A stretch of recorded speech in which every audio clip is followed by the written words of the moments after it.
This is Street Connect, a project that I started to bring more purpose and connection into New York City life. And I do that by having conversations with strangers.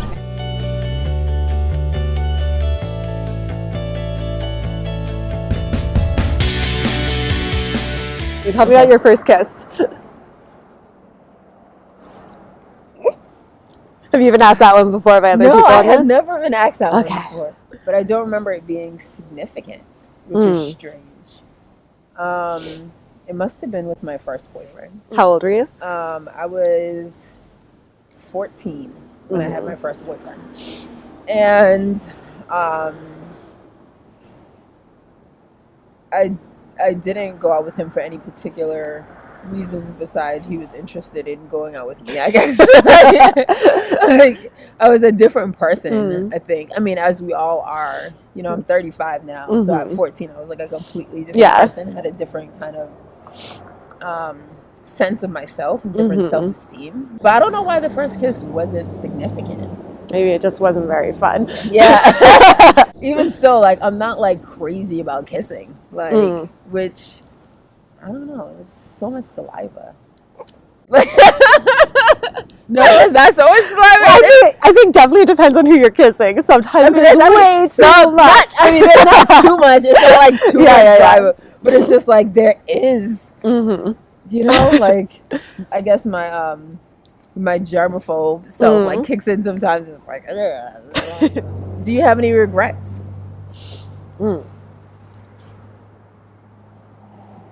Yeah, at the moment, my biggest regret right now is that I didn't put myself forward and apply for a bunch of jobs this year.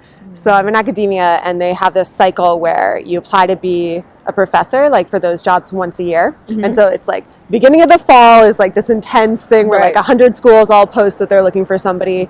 And I just got in my own way where I started doubting myself, and then I like couldn't work on my applications because I had so much self-doubt. And then I got to the point where like even if I worked really hard on it, I just didn't have enough time anymore to do it, and that means I have to wait like a whole extra year to start that same position, stay in the same position, and I just like can't get moving on that part of my life yet. You know, and it's not like the end of the world. Like probably I'll be fine next year, but I just feel like I let myself down. So. That's a lot. That's hard to live with. Yeah, I'm trying to figure out how to be better and not let it happen again next year, but I'm not totally sure how to do that because I'm not totally sure why it happened this year. Would you be doing something different than?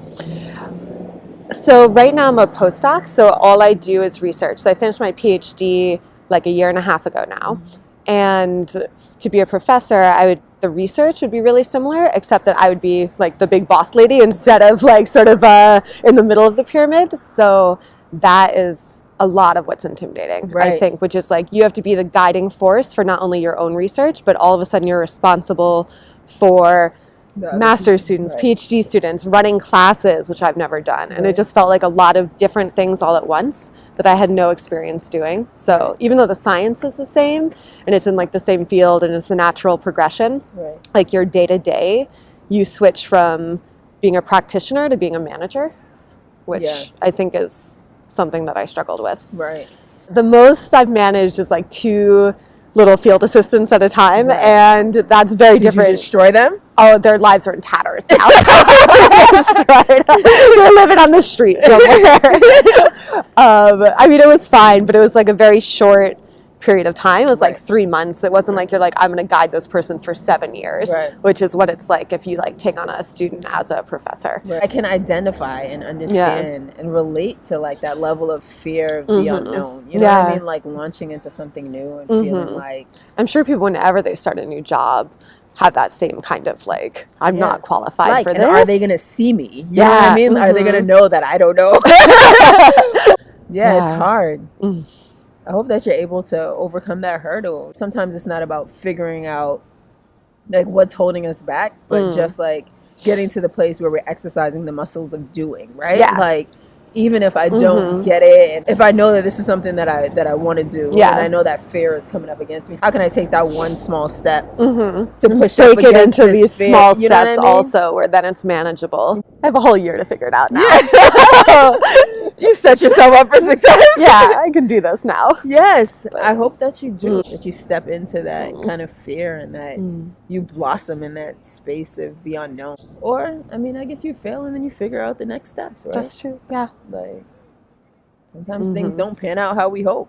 And that's the one thing also, like, my life is not what I thought it would be if you asked me 10 or 15 years ago, and I'm really happy with where I am right now. So, like, you don't know, like, if I fail this next round, like, maybe it'll be better for me in the long run. Maybe. So, gotta hold on to little hopes. Yeah.